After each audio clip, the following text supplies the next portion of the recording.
Alô, você, meu aluno, minha aluna, que está presente no canal do Professor Montanha, bom ver vocês! Estamos aqui hoje para dar sequência ao nosso curso de genética. Hoje nós vamos falar de heranças sanguíneas. Sim, as heranças sanguíneas têm caído demais nos principais vestibulares. Herança sanguínea é assunto recorrente no nosso Enem. Portanto, vamos lá, foco nessa aula. Mas, como já é tradição, antes de dar seguimento, entra lá no linkzinho que está logo aí embaixo, entra no meu canal, entra na minha página pessoal, pega o arquivo para a gente ir montando a aula junto, pega também a lista de exercício para você praticar ao final da aula. Vai lá que eu estou te esperando, dá um pause aí, fechou? Bom, então vamos começar a nossa aula sobre heranças sanguíneas. Bom, primeiro de tudo, quais são as heranças sanguíneas que envolvem a genética? Primeiro, sistema BO, depois fator RH e por último sistema MN. Nós vamos abordar nessa aula esses três tipos de heranças sanguíneas. Ok? Um por vez, porque são coisas separadas. Ao longo da nossa aula, você vai perceber que cada coisa está localizada em um tipo de local diferente nas nossas células ou no nosso sangue, ok? Nós vamos começar do sistema ABO. Então, você está vendo aí, logo aí embaixo, uma imagem do sangue. Esse sangue, ele foi centrifugado e aí pôde ser fracionado. Então, do sangue, nós temos que 55% do total é plasma, é a parte líquida. É aí que nós vamos encontrar as proteínas, por exemplo, do fator RH. Nós temos menos que 1% do sangue, nós temos dos leucócitos e plaquetas. Os leucócitos são os glóbulos brancos, aqueles da linhagem de defesa do nosso organismo, e as plaquetas são responsáveis pela coagulação sanguínea. E o foco do sistema BO é esses 45% do total do sangue, os eritrócitos. Cito significa célula, eritro significa vermelho, ou seja, os glóbulos vermelhos, também conhecida como hemácias. Então, ó, três nomezinhos aí, hemácias. Glóbulos vermelhos e eritrócitos têm todos os mesmos significados. Eu vou aí dentro, ó, vou pegar e vou puxar para você, vou escolher uma hemácia. Tá aí uma hemácia para vocês. Veja só que a forma dela é bicôncava, ela é meio que afundadinha. Por quê? Porque antes de ser lançado no sangue, lá quando ela era produzida na medula óssea vermelha, no início ela tinha núcleo. Mas ao se tornar madura, ela perde esse núcleo para poder transportar mais gás, principalmente o oxigênio. Então, o tempo de vida dela é mais curto. Mas isso a gente pode depois falar um outro dia em fisiologia. O que vai me interessar é você olhar aí a membrana plasmática, essa estrutura externa que está envolvendo essa célula. Por quê? Porque são as proteínas presentes ou ausentes nessa membrana das hemácias é que irão gerar os tipos sanguíneos. O tipo sanguíneo AB, o tipo sanguíneo A, o tipo sanguíneo B e o tipo sanguíneo O, que na verdade era para ser conhecido como 0, devido à ausência. Vamos lá. Você tem aí um quadrinho, tá? E nós vamos preenchendo ao longo da aula esse quadrinho, não vai ser tudo de uma vez só não. Então, veja só que aqui na nossa primeira coluna, nós temos proteína A e proteína B. Eu queria que você desse uma olhada agora, um foco aí nessas hemácias, meu querido. Olha só o que aconteceu. Eu tenho aí sinaizinhos da cor azul, que representa a proteína A, e sinaizinhos da proteína B, representado pela cor amarela. Portanto, qual é o tipo sanguíneo dessa hemácia que tem a proteína A e a proteína B? Manda ver. Isso, simples assim. É o tipo sanguíneo AB. Bom, esse tipo sanguíneo AB, como é que vai funcionar? Se você perceber aí que na hemácia logo abaixo só tem proteínas A, então ele é sangue tipo A, dá um look aí. Na terceira hemácia só tem proteínas B, então é do tipo B. E na última não tem nenhum tipo de proteína. Por isso, era conhecido como tipo 0. Mas conforme o pessoal foi tendo contato, ficou ABO, ABO, ABO, e hoje tudo bem você falar ABO, ok? Mas dentro da biologia existe uma frescurinha, eu chamo frescurinha biológica. Por quê? Eles não querem dar o nome de proteína A e proteína B. Eles querem falar que essas proteínas são chamadas de aglutinogênio. Mas aglutinogênio é sinônimo de proteína. Pensa comigo, quais seriam os aglutinogênios presentes nas hemácias tipo sanguíneo A e B? Isso, fenômeno! Tem aglutinogênio A e tem aglutinogênio B. E assim também vai seguindo. No sangue tipo A teremos aglutinogênio apenas A. No sangue tipo B teremos aglutinogênio apenas B. E no sangue O, lembra, sangue 0, teremos ausência dessas proteínas. Mas, professor Montanha, essa ausência não vai gerar nenhum problema para a célula, nenhuma dificuldade ali nas trocas da membrana plasmática? Não, meu querido, porque ela não tem essas proteínas. Ela terá outras proteínas que farão a função de transporte. Problema nenhum, ok? Bom, então vamos ver o seguinte agora. Para a gente poder entender o lance de doação sanguínea, esquece um pouco aí sua tabelinha e vamos prestar atenção nisso, ó.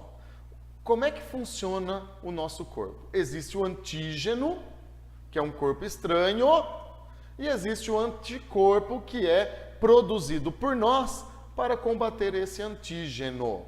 Bom, do antígeno, o que nós conhecemos? Existem os antígenos inorgânicos e os antígenos orgânicos. Os antígenos orgânicos são as proteínas presentes nas hemácias do doador, que nos interessa. Mas pode ser uma proteína do camarão, pode ser uma proteína de um vírus, pode ser a proteína de uma bactéria. Para a aula de hoje, o que nos interessa são as proteínas presentes nas hemácias. E quando essas proteínas presentes nas hemácias forem reconhecidos durante a doação sanguínea como sendo um corpo estranho, nós vamos fabricar os nossos anticorpos. O que são os nossos anticorpos para essas proteínas? São proteínas presentes no plasma sanguíneo que combate o antígeno. Ele aglutina, ele isola essas proteínas. Bom, resumindo, o antígeno será encarado como sendo os aglutinogênios do doador. E o anticorpo será encarado como sendo a glutinina do receptor. Não pode haver briga, reação entre aglutinogênio e aglutinina. Ok? Copiou isso aí? Entendeu isso aí? Então vamos lá. Não há possibilidade de uma situação normal haver reação aglutinogênio-aglutinina. Então vamos pensar aqui no na nossa tabela. Você é um sujeito AB. Você tem a proteína A, você tem a proteína B. Você tem o aglutinogênio A, você tem o aglutinogênio B. O que é estranho para você? Nada. Que tipo de anticorpo você vai fabricar? Nenhum. É ausente. Ok? Agora, o sujeito que só tem o aglutinogênio A, o que é estranho para ele? Isso, o B. Então, ele vai fabricar uma aglutinina chamada anti-B. Se entrar na corrente sanguínea dele hemácias com proteínas, com aglutinogênio B, vai haver aglutinação. Ok? Para quem é sangue B, o que é estranho é aglutinogênio A. Então, ele fabrica anti-A. Agora, pensa, o sujeito que não tem nenhuma proteína, não tem nenhum aglutinogênio. O A é estranho, o B é estranho, então ele vai fabricar o anti-A e o anti-B. Ok? Entendeu? Então, vamos jogar isso no nosso gráfico. Está aí na sua tabelinha, está aí no seu infográfico. Vamos pensar no seguinte. Quem não tem proteína pode entrar em qualquer sangue, não tem proteína para o sistema BO, pode entrar em qualquer sangue que não causa reação nenhuma. É o caso do sangue tipo O, do sangue tipo 0. Agora, o AB, que tem ambos os aglutinogênios, nada é estranho para ele. Então, ele pode receber de todo mundo. O AB recebe do AB, do A, do B e do O. Em contrapartida, o O doa para todo mundo, porque ele não tem nenhum tipo de aglutinogênio. Daí já dá, então, para a gente responder as perguntas categóricas. Quem é o doador universal? Está ali, ó. Você já sabe que é o O. Mas, por que ele é o doador universal? É porque ele não possui nenhum tipo de aglutinogênio. Não tendo aglutinogênio, ele não vai causar reação com nenhum tipo de aglutinina, com nenhum tipo de anticorpo. Agora, quem é o receptor universal? Tu já sabe que é o AB, mas por que é o AB? Nunca me responda, ele é o receptor porque ele recebe. Você está fazendo um pleonasmo, né? Ele é receptor porque ele possui os dois tipos de aglutinogênio. Nada é estranho para ele. Portanto, ele não fabrica nenhum tipo de aglutinina. Ok? Entendeu? Fui claro? Vamos seguir? Bom, agora nós vamos falar de tipagem sanguínea. E aqui o aluno costuma trocar, fazer um crossover entre tipo sanguíneo e doação sanguínea. Gente, são coisas diferentes, são coisas distintas. Ó, você está vendo na imagem aí? Eu peguei, furei meu dedo, coloquei 2 gotas de sangue do meu sangue nessas plaquinhas aí. Aí eu pinguei o soro, fui lá no laboratório, peguei o soro anti-A e pinguei. Pinguei o anti-B também. Qual que reagiu nessa primeira lâmina que você tem aí? Veja que aglutinou apenas no anti-A, ou seja, nesse sangue só tem a proteína A. O anti-A reage com o A. Quer ver? Esse tipo sanguíneo é o sangue A. Logo em seguida, vamos analisar a lâmina ao lado. Você tinha 2 gotas de sangue do mesmo indivíduo, pingou o anti-A, não reagiu. Pingou o anti-B, reagiu. O anti-B reage com B. O anticristo reage com Cristo. Ou seja, esse sangue é tipo B. Terceira situação, vamos lá. Pinguei anti-A, reagiu. Pinguei anti-B, também reagiu. É porque nesse sangue tem as 2 proteínas. Tem os 2 aglutinogênios, logo o sujeito é sangue tipo AB. E por último, eu pinguei os 2 anti-A e o anti-B, não reagiu, é porque o sujeito não tem nem anti-A, o sujeito não tem A e não tem B, logo ele é sangue tipo O, ok? Entendeu? São coisas distintas. Na doação sanguínea não pode haver reação antígeno e anticorpo. Aglutinina, aglutinogênio. Na tipagem sanguínea, o que reagiu é o que está presente no sangue, para você reconhecer qual é o tipo sanguíneo. Beleza? Então, vamos pensar agora, volta lá para a sua tabelinha. Se o que determina o tipo sanguíneo são proteínas, lembra lá da aula de síntese proteica. Você tem o DNA, do qual é fabricado o RNA mensageiro. O RNA mensageiro chega aos ribossomos. Nos ribossomos serão fabricados as proteínas, inclusive a proteína, o aglutinogênio A, o aglutinogênio B. Então existe um gene, um pedacinho lá do DNA que determina. Se tem genes que determinam o tipo sanguíneo, nós vamos ao genótipo. Pensa comigo, um gene que determina o tipo sanguíneo A seria mais forte, mais fraco, ou haveria uma codominância entre o tipo B? Se eu tenho a proteína A e a proteína B, significa que eu tenho o gene A e B juntos. Aí ele vamos dar o tipo de genótipo IA e B. Meu querido, o sangue O, ele não tem nenhuma proteína.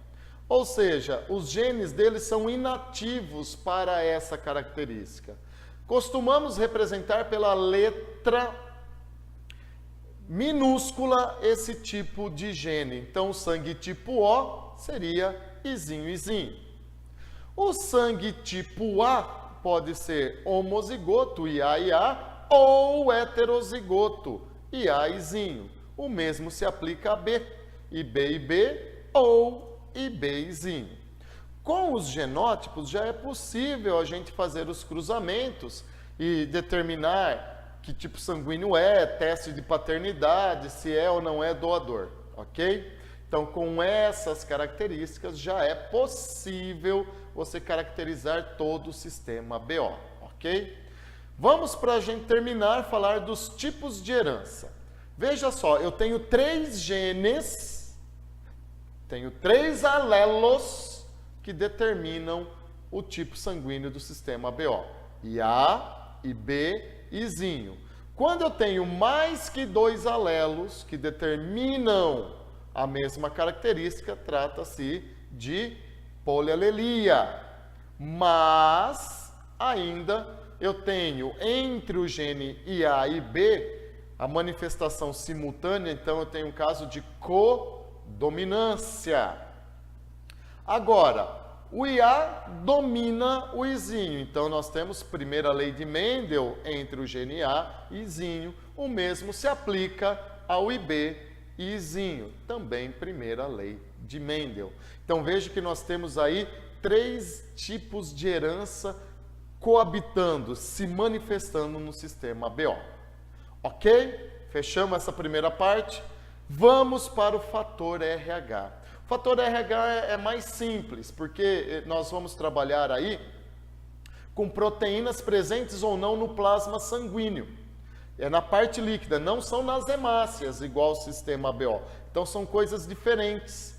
Nós temos 2 tipos, nós temos o RH positivo e o RH negativo. É comum o aluno chegar com a ideia que tudo, eu sou AB positivo e achar que é tudo uma coisa só. Não, são coisas distintas. Eu tenho o fator RH no plasma e o sistema ABO nas hemácias. O RH positivo, esse positivo aqui porque quando se faz teste, no teste dá a presença da proteína.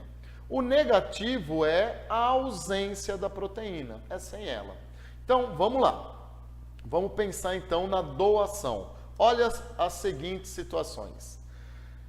Do doador para o receptor, se pode ou não. Então, primeira situação. O sujeito não tem a proteína no plasma, pode doar para quem não tem a proteína no plasma? Vai dar reação? Não dá reação, então pode, ok. Eu não tenho a proteína, você tem, meu sangue pode entrar no seu sem problema nenhum? Pode, não vai dar reação. Ambos têm a proteína, então essa proteína não é estranha para ele, pode doar. Agora, o único caso que você tem que estar atento, meu querido, o sujeito tem a proteína, o outro não tem, quando essa proteína entrar no sangue, será reconhecida como um corpo estranho, e aí serão produzidos os anticorpos para destruir o fator RH. Então, só um caso que não pode, do positivo pro negativo. Pensando nisso, para o fator RH, quem é o doador universal? Óbvio que é o RH negativo. Por quê? Porque não possui as proteínas para o fator RH, não manifesta no corpo do receptor a produção de anticorpos, ok?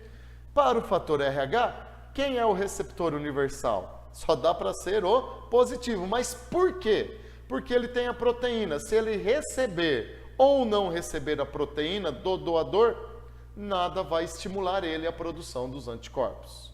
Fechou? Bom, vamos ao genótipo. Isso também é determinado geneticamente. Para o RH positivo e negativo, nós temos os seguintes genótipos. Trata-se da primeira lei de Mendel. Errão, errão ou errão, errinho é o determinante, é o genótipo que determina o fenótipo RH positivo. Para ser negativo, só se for errinho, errinho. O que a gente tem que pensar bastante também é num tipo de doença muito específica do fator RH, mas geralmente trabalhado e cobrado nos vestibulares, que é a eritroblastose fetal ou doença hemolítica do recém-nascido. Vamos entender tudo isso, não é tão difícil. Fetal, então a doença é na criança. Eritrohemácias. Blasto, jovem, lembra lá da blastocele, blastômeros que tem lá na embriologia, e ose, doença. Então, traduzindo, eritroblastose fetal seria doença que acomete os glóbulos vermelhos jovens do recém-nascido.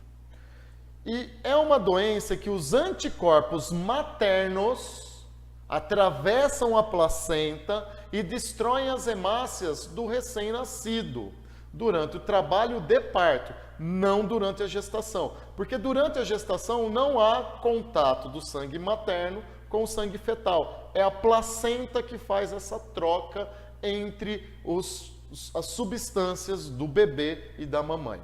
Bom, quando ocorre? Vamos pensar no seguinte. Então, nós temos aí um heredograma.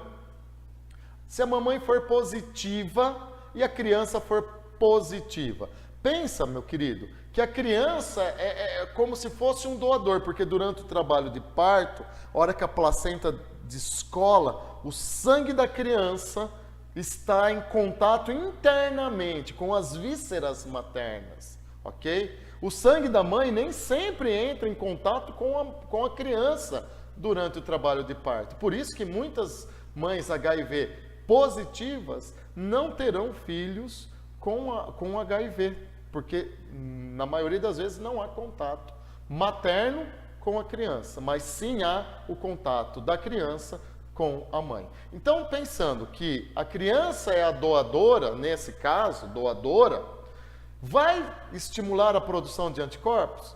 Claro que não, né? Olha lá, não estimula a produção de anticorpos na mãe. Então, não é assim que acontece a eritroblastose fetal. Se a mãe for negativa e a criança for negativa, vai estimular a produção de anticorpos na mãe? Também não. Então, também não é nesse caso que acontece eritroblastose fetal. Pensando no seguinte, a criança negativa e a mãe positiva. A criança vai estimular a produção de anticorpos na mamãe? Não, porque a criança não tem a proteína e a mamãe tem. Sobrou a nossa última possibilidade. Mamãe negativa, criança positiva. Olha só, quando o sangue da criança estiver em contato com as vísceras maternas, a mamãe vai produzir os anticorpos. Mas pensa, quanto tempo leva a produção desses anticorpos? É mais ou menos o tempo de você ficar curado de uma gripe normal, nem muito forte. De 5 a 7 dias. Então, essa criança, pessoal, essa criança estimula na mãe a produção dos anticorpos, sim, mas ela tem um trabalho de parto de, chutando alto, 20 horas. Então, ela em si não terá o problema da eritroblastose fetal, só que a mãe agora já tem os anticorpos contra o fator RH. Aí, com a mãe tendo esses anticorpos dentro dela, nasceu uma criança negativa. Vai ter problema, esse sangue negativo, um outro filho negativo, vai estimular na mãe a produção dos anticorpos? Não.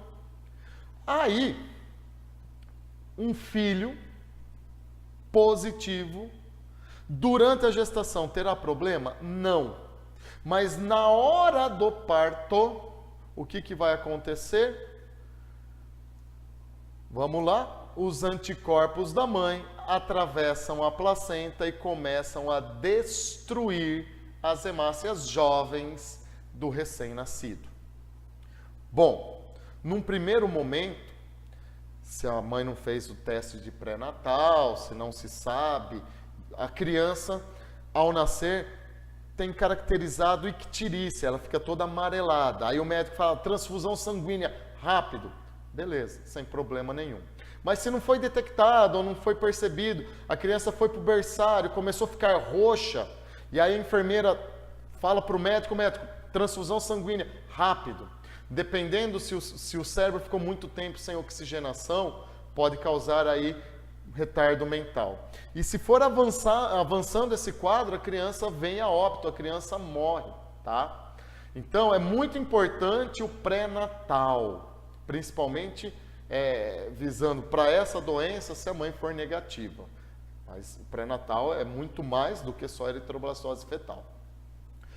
Agora, se a mãe fez o pré-natal, existe um sorinho que quando a mãe fica grávida, independente se a criança é positiva ou negativa, nesse soro existe anticorpos que destroem a proteína do RH, que a criança está jorrando dentro da mamãe.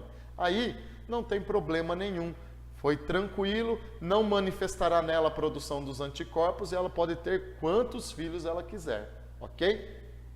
Agora, só para encerrar, se a mãe é errinho, como teremos filho positivo? O pai biológico deve ser o quê? Positivo, ok? Sendo assim, então, quando que ocorre a eritroblastose fetal? Anota aí. A eritroblastose fetal vai ocorrer quando a mãe for RH negativa, o pai RH positivo, a primeira criança positiva, que nascer a primeira criança positiva, manifesta na mãe a produção dos anticorpos e quando nascer uma nova criança positiva, a segunda criança positiva na linhagem, terá eritroblastose fetal. Ok? Beleza? Vamos falar por fim do nosso sistema MN. O sistema MN serve para quê? Auxiliar na determinação da paternidade. Qual é o tipo de herança envolvida? Codominância. Então não existe rejeição, tá? Não existe rejeição. Existe o gene M, o gene N, que coexistem sem problema nenhum. Então não vai ter doença, ok? Assim vamos ter, então, quem é MN vai ter o genótipo MN. Quem é M terá genótipo MM. E quem é N, teremos o genótipo NN. Portanto, pensa comigo. Um homem do sistema sanguíneo M, casado com uma mulher M, só poderão ter filhos MN. É assim que vai ser, então, utilizado nos testes de paternidade. Beleza, gente? Então, eu sei que a aula foi longa, mas nós falamos tudo sobre genética sanguínea, ok?